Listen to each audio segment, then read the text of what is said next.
today what we're going to be doing is creating clay portraits. Here's an example of one. I named him Jazz. I need to make him a little accessory. I'm thinking more like an instrument for him, like a trumpet. I've got this little girl here, Brady. She's blinging it out. She's got a grill and obviously braids in her hair.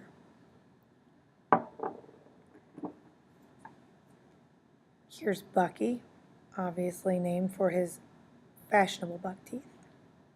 And we have Meanie Jeannie, and you can kind of tell she's just a mean little girl ready to cause trouble. When we're creating it, tools you're going to need: a stick of some sort, a knife, most important tool, so you can see it, toothpick, and fabric. In this case, it's just gessoed canvas, and clay. First thing I'm going to do is I'm going to move this down so that way you see the clay as opposed to seeing me.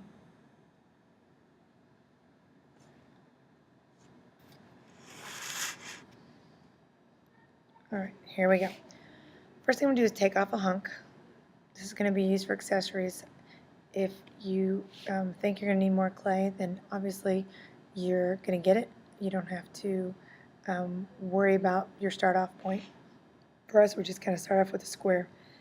Next thing I'm going to do is smooth it and create kind of an oval, but not a real good one, because I want to focus just today on creating the head, and we'll work on details like hair and accessories next time. Alright, doesn't have to be perfect. Don't spend a lot of time working your clay up because we're going to change it a lot as we go. So I kind of have an oval. Now I'm going to take my thumb and I'm going to press down and around. This is going to create my neck. So we're creating the head and the neck in one kit and caboodle. Right, now that I've done that, I've got to establish, because it's kind of like a mushroom shape right now, I've got to establish where do I want my head to be, and I'm going to look around and see what doesn't have as much of an area to work with or smooth out. Oh, and I kind of squeeze around the neck a little bit here too, but I want to round it. I don't want it to stay looking like a mushroom. I want it to look and act like a person. Again, though, it doesn't have to be perfect. I'm looking and I'm thinking this right here is a good front. So I'm going to work with it, smooth it out just a little bit more, create my little chin there.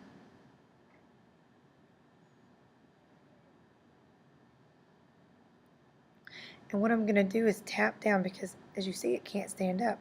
When I tap down, it's going to create a flat part so that it's not going to wobble around. Okay, I'm going to double check it again, make sure I didn't smush anything.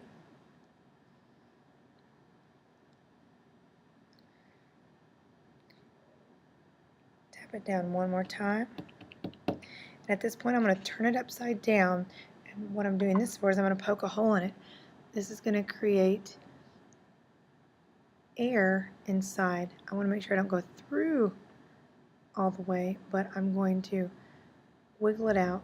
This will let it dry, and since I haven't wedged the clay, which is something that gets air bubbles out, I have not had one piece of clay explode by adding this little element in. It usually will hit any air bubble that was missed. Okay, so now I've got that nice and wide. I'm going to tap it down again. And this is a good time to put your name on the bottom of your work after you make sure that it's just how you want it. And I'm not liking this part of the neck, so I'm going to fix it a little bit. When you're putting your name on, you don't have to dig in deep to get it on there. Just scribe into it just a tad, and you'll have your information on there.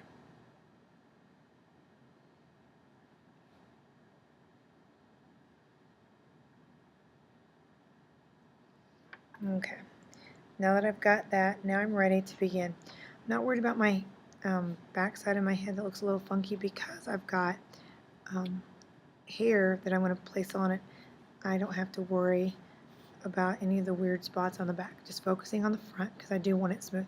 Next thing I'm going to do is I'm going to poke where I want my eyes. Remember, from the bottom of your chin to the top of your head, your eyes are in the middle.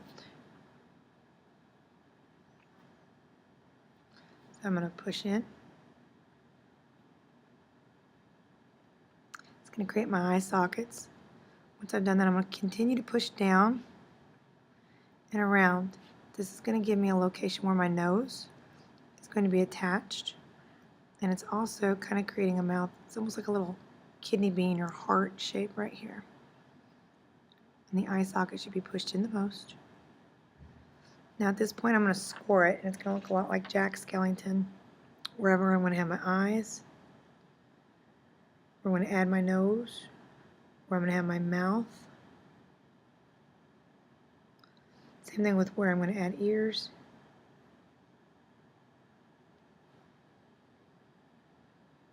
And I may have to score a little bit more, but this just prepares my surface. And the reason why we score is if we don't, these items will fall off of the clay. And we don't want that happening. Okay, so I've scored where I'm going to attach things. And if when you're working it seems a little unbalanced, just keep popping it down. Sometimes you'll lose the information on the bottom, but that's okay. Now, here's a shortcut for eyes. If you want your eyes to be the same size and not kind of wild and crazy, one big, one small, make a small oval or circle and cut it in half. By cutting it in half, you're going to have something about the same size. So this is an oval. Of course, if you're going for the eyeball, it's going to be more of a circle. But this is your clay, so you can make it heart-shaped eyes if you want, square eyes, it's yours. Make it as creative or as normal as you want, or hints of both. I'm going to score, once again, what I'm going to attach, because if I don't score both, it'll fall off. One thing I did forget to tell you is water is kind of an important tool. Now, in real ceramics, you use half water, half clay, but a teacher taught me this little trick. Water works just fine. So I'm just going to dip everything into the water. Oops, or spill it. And then I'm going to press in my eye right here. Okay, since it's spilled, my water is ready on this side.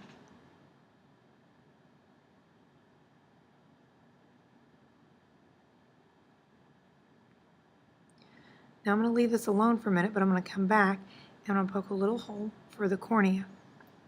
Okay. Now I'm ready to move on. Same trick applies with ears, but we'll get to the ears here in a minute, where you can take one piece and create two if you want them about the same size. Okay, I'm going to make a nose. A nose could be a triangle, it could be a circle, it could be pretty much any shape you want it to have.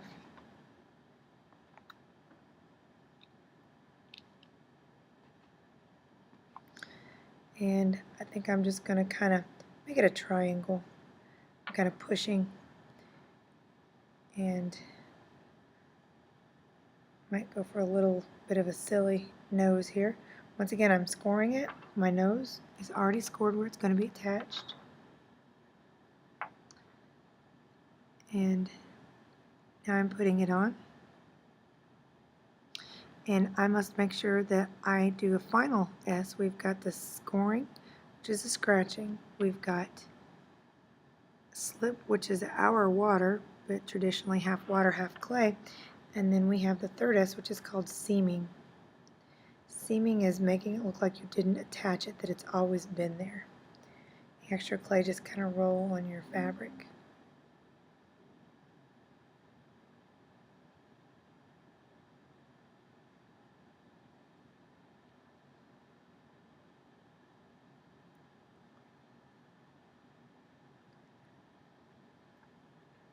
And the last thing I'm going to do is add some nostrils on to his little nose, or hers. I haven't decided whether it's going to be a boy or a girl. I'm holding on because it's definitely wiggly because it's a thin little nose.